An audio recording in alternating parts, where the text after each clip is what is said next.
Hi, welcome to the Dinah Igor Teaching and Research Kitchens and Homegrown in the Kitchen. It's great today to be talking to you about whole grains. We know we should be eating more whole grains and less refined grains, but some people get intimidated about cooking them, and you shouldn't, and we're going to show you some easy ways to cook whole grain and one recipe to use with whole grain. I have a couple of examples here of some really interesting whole grains that are available in most grocery stores now. We have farro and freekeh and quinoa, and all of these cook pretty quickly.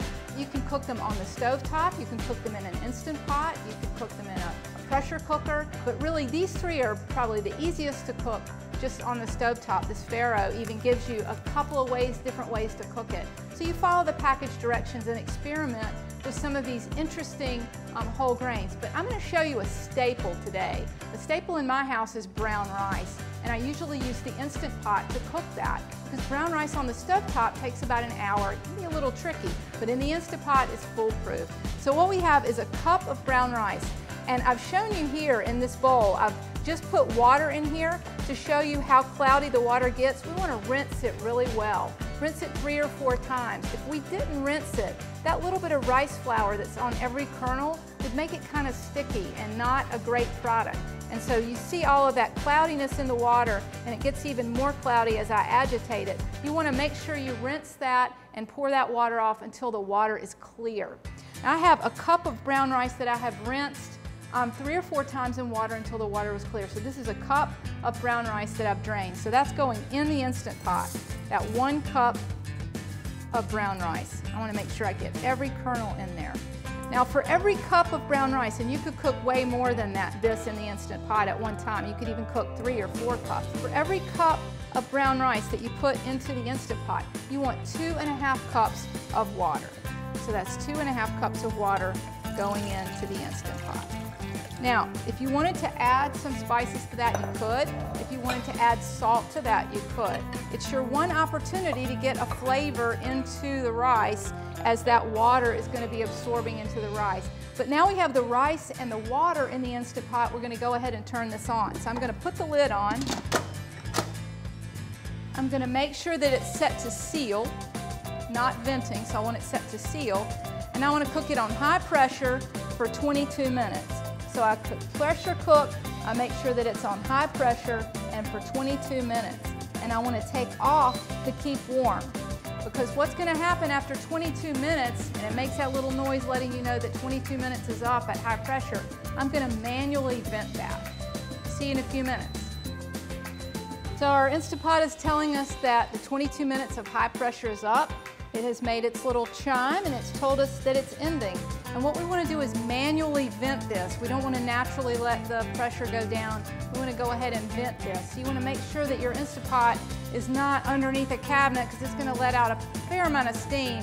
And one trick to do this is to use a kitchen towel when you're venting this and lay it over it. So I'm going to go ahead and vent it and lay that kitchen towel over it so that it doesn't go all over my kitchen. Not in here, I've got plenty of space and I'm not near my cabinets, but you definitely don't want this steam going up in your cabinets. And as soon as it tells us we can open the lid, then we will do so. And we'll know that when the pressure button goes down and it's safe to open that lid.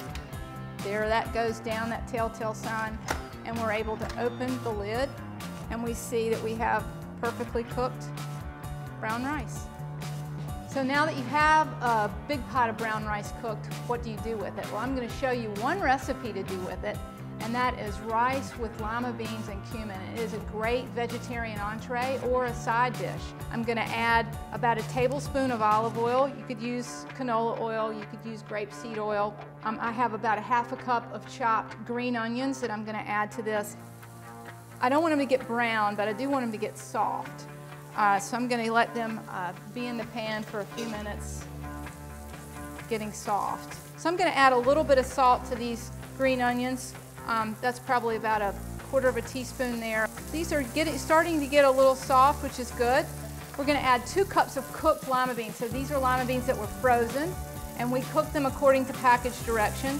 So that's 2 cups going in. I'm going to add about 2 tablespoons of water to that, and you hear that sort of blending those flavors together.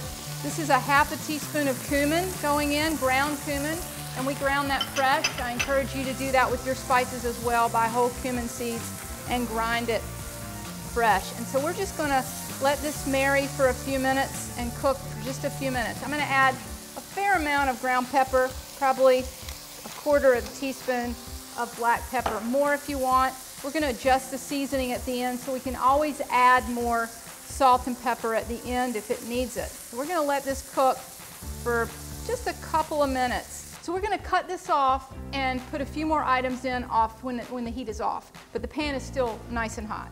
So what I have here is 2 cups of cooked brown rice. And this happened to be chilled because I cooked it last night. So we're going to mix this in. Now we're going to finish this with some dairy. And in this case, we're using some low-fat plain yogurt. We're going to add that to the dish. The recipe, of course, is available to you. Make that available to you. And we're going to mix this in. And what we want to do is add enough milk, and this is just low-fat milk, fat-free milk. We want to add enough milk to make it sort of creamy. So I'm not going to add all of this at one time. I'm going to mix this well.